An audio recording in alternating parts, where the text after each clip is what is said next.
Hey, what's up, guys? Us in the money. Account is absolutely getting hammered right now. We're down to 21,600. I know you guys are thinking I should exit this play, but I'm not one to buy high and sell low. This is a profitable company with a great balance sheet. It is absolutely getting hammered ever since Trump got elected. It's at $59, which is a decent support level, I believe, for this stock dating back to like 2020. But yeah, I'm riding with it. I will most likely take ownership here at $72 to average down and then just sell very aggressive covered calls. I already have some covered calls set for December at $67. And if I get a sign on these 300 shares, I will be selling the same expiration. And I'll probably be selling something more aggressive, maybe like 65s. These premiums are all jacked up right now. I'd probably be selling something like 65s roughly. And then if it shoots back up, I can just roll up and out, which I'd rather be in that situation to where I have to roll up and out than for the stock to like keep getting hammered, obviously. So I'll sell covered calls below my average cost. And when it recovers, I will just, I'll roll up until I can break even on the share price, and then that way I buy the shares and sell them at the exact same price and collect all of the premium that I have been selling this whole entire time on Enphase, which is a decent amount actually. But yeah, look, on the week we're down almost $8,000 or 27%. At my peak, I was around 29,600. Now we're at 21,600. So definitely not a pretty sight, but I see the light at the end of the tunnel. I have the ability to average down, which is what I'm going to do. My average cost right now is $91. And if I take ownership of 300 shares at 72, that will bring my average cost down to 78 and some change. So that's what I'll do. Have my average cost of 78, which is still $19 away from the share price. But I feel like we're due for a dead cat bounce anyways. We look at the RSI on the 1 year. It dipped right here. It dipped to about 22 RSI, and then the stock price bounced back up. And now we're at a 21 RSI. So this is actually the lowest we've been in the last year. And on the 5-year chart, we are still oversold as well at 28. And if you look the last 5 years, we've only been oversold 2 times. And when we were up here, I think we got to like 74. We bounced right up to 130. So almost a 100% bounce from an oversold level. And we are at oversold levels. We're not quite at the 24 RSI that we were. We're at 28, but I feel like we're definitely due for a dead cat bounce. This stock is still profitable. Check out the earnings, all right? Earnings are growing. We hit a bottom at Q1 2024, and Q4 we're expecting 92 cents, which is growth this whole entire year. And even if you the PE is ridiculous right now.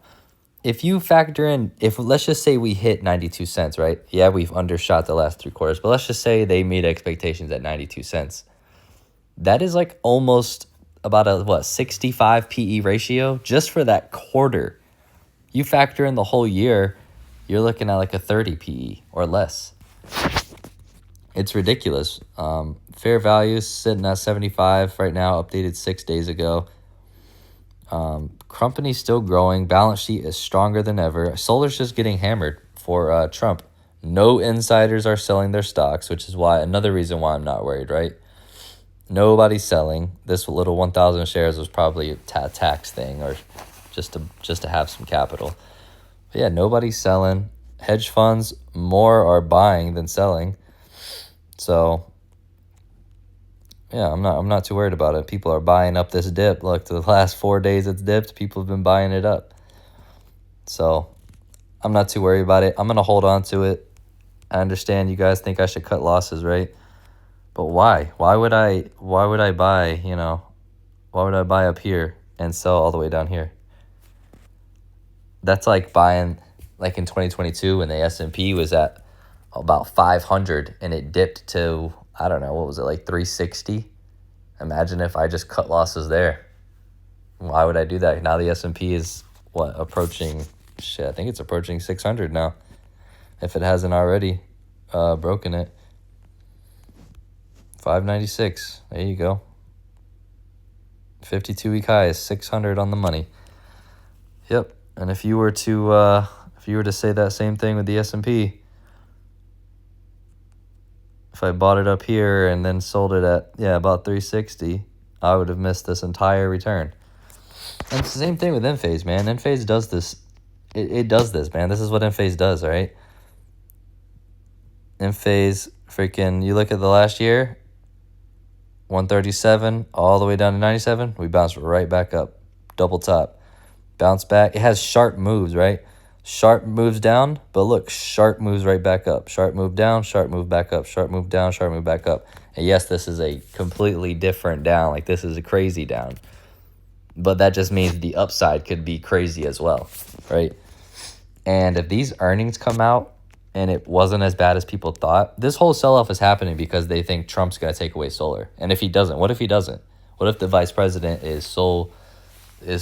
loves solar and he convinces Trump to not take it away? Well, then this reaction just happened for no reason.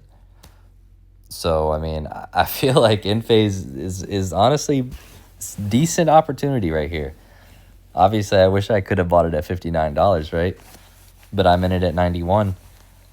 The PE ratio is just insane right now. I mean, it's dirt cheap, to be honest. And that's just because they think that the solar incentives are going to be taken away, which very well could happen, right? It very well, and if it does happen, then this stock will probably be about fairly valued. But if it doesn't happen, then this whole reaction over the last week of 32% kind of just happened for nothing. So, yeah, I'm down what, 8,000 on the week? Yeah, 8,000 on the week, or 27%. We will be okay, guys. We will be okay. I will average down. I will sell aggressive covered calls until they are in the money, and then I will roll out. It's okay. Hopefully I can still get my 2% goal of premium when I end up breaking even on these shares and get that $6,400, $6,400, what am I trying to say? Unrealized loss. There you go. Once I get that $6,400 unrealized loss back at break even, we'll be back at square one. We'll be back where we were, all cash. So that's the plan. I appreciate all the good comments and, all the people looking out. But that's everything, guys. Appreciate it. Peace.